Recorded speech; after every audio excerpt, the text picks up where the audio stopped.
तो चलिए आज एक बहुत ही रहस्यमयी और गहरे विषय में गोता लगाते हैं। आज हम बात करने वाले हैं भगवान शिव के सबसे सूक्ष्म और दिव्य स्वरूप की, जिसे ईशान कहा जाता है। ये पूरा विश्लेषण आनंद मार्ग के संस्थापक श्री श्री आनंद मूर्ति जी की प्राचीन और गहरी अंतर्दृष्टि पर आधारित है। देखिए, हम अक्सर पौराणिक कथाओं को बस कहानियों की तरह सुनते हैं, है ना? लेकिन आज हम उस भौतिक आवरण को हटाकर इसके पीछे छिपे गहरे आध्यात्मिक विज्ञान को समझने की कोशिश करेंगे। अब अगर आपको लगता है कि ईशान सिर्फ एक और पौराणिक नाम है, तो जरा रुकिए। मूल स्रोत के अनुसार ये वो सर्वोच्च दिव्य चेतना है जो पूरी मानव जाति को सीधे अंधकार से प्रकाश की ओर ले जाती है। हमारी हर सीमितता, हर बंधन को तोड़कर हमें अनंतता की ओर धकेलती है। ये विचार ही अपने आप में कितना शक्तिशाली है। ये हमें सोचने पर मजबूर करता है कि असली आध्यात्मिकता बाहर मंदिरों में नहीं, बल्कि हमारे भीतर की असीम संभावनाओं को जगाने में है। लेकिन ईशान शब्द का असल मतलब क्या है? इसका शाब्दिक अर्थ सच में बहुत दिलचस्प है। ईशान का सीधा सा अर्थ है वो जो शासन करता है, यानी सर्वोच्च नियंत्रक, इस पूरी सृष्टि का अधिपति। आगे की गहरी बातों को समझने से पहले इस मूल बात को समझना बहुत जरूरी है। ये एक ऐसी संप्रभुता का प्रतीक है जिसके अधीन सब कुछ आता है, जो पूरे ब्रह्मांड में एकदम अद्भुत संतुलन और व्यवस्था बनाए रखता है। और हाँ, ये सब हम कहाँ से जान रहे हैं? ये पूरी जानकारी एक बेहद महत्वपूर्ण ग्रंथ नमः शिवाय शांताय से ली गई है, जिसे श्री श्री आनंद मूर्ति जी ने लिखा है। इस ग्रंथ की सबसे खास बात क्या है पता है? ये शिव के अलग अलग रूपों और मानव सभ्यता में उनके योगदान का बहुत ही निष्पक्ष और गहराई से विश्लेषण करता है। हम यहाँ कोई मान्यता थोप नहीं रहे हैं, बल्कि इस ग्रंथ में जो तार्किक और दार्शनिक नजरिया दिया गया है, बस उसे डिकोड कर रहे हैं। तो आइए सबसे पहले ईशान दिशा के आध्यात्मिक महत्व को समझते हैं, यानी कैसे इस दिव्य चेतना को दिशाओं के साथ जोड़ा गया है। क्या आपने कभी गौर किया है कि भारतीय वास्तुशास्त्र में घर के मंदिर के लिए हमेशा उत्तर पूर्व दिशा को ही क्यों चुना जाता है?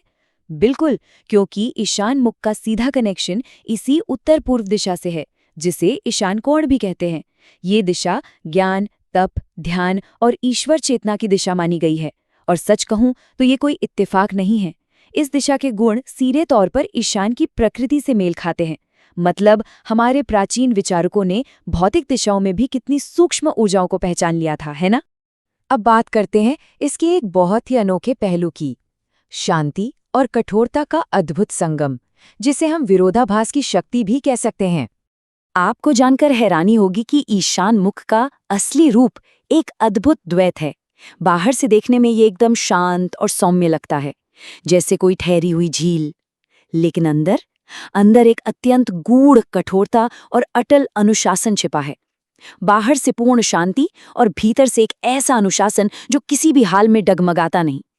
यह हमें सिखाता है कि जो सच्चा अनुशासन होता है ना, वो कभी शोर नहीं मचाता, वो बस खामोशी से अपना काम करता है। पर यहाँ एक बात बिल्कुल साफ कर लेनी चाहिए, इस कठोरता को क्रूरता समझने की भूल बिल्कुल मत कीजिएगा। मूल ग्रंथ एकदम स्पष्ट करता है कि ये कठोरता धर्म और सत्य की रक्षा के लिए बहुत ही जरूरी है। देखिए, केवल नरमी और कोमलता से तो दुनिया नहीं चल सकती ना। जब समाज में हदें पार होने लगे, अन्याय बढ़ने लगे, तब उस संतुलन को वापस लाने के लिए इसी कठोर रूप की जरूरत पड़ती है।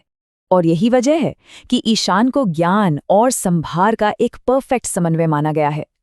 अब यहाँ संहार या विनाश शब्द सुनकर घबराइए मत, इसे कोई नकारात्मक शक्ति मत मानिए, बल्कि ये एक बहुत ही नपी तुली और जरूरी प्रक्रिया है जो सर्वोच्च ज्ञान के साथ मिलकर काम करती है।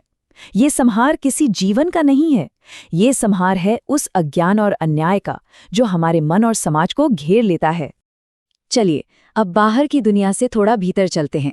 सहस्रार चक्र और सर्वोच्च चेतना, एक ऐसा सफर जो हमें चेतना के शिखर तक ले जाता है। मानव शरीर में ईशान मुख का सीधा संबंध सबसे ऊपर स्थित सहस्रार चक्र से माना जाता है। ये पूरी यात्रा चेतना के ऊपर उठने की है।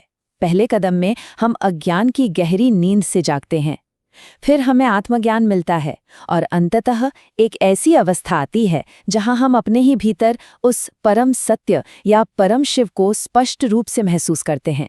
ये पूरा दर्शन असल में इंसान की चेतना को उसके सर्वोच्च शिखर तक पहुंचाने का ही एक नक्शा है। तो ये सब तो हो गया सिद्धांत, लेकिन इसे असल में कैसे अपनाएं?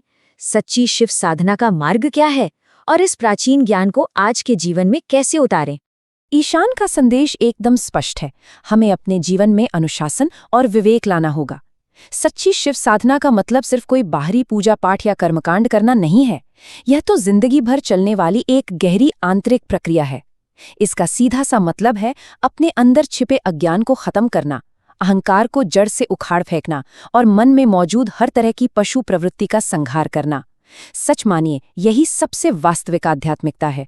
और जब हम सचमुच सत्य और सेवा के रास्ते पर चलने लगते हैं, जब हमारा मन पूरी तरह शुद्ध होने लगता है, तब क्या होता है?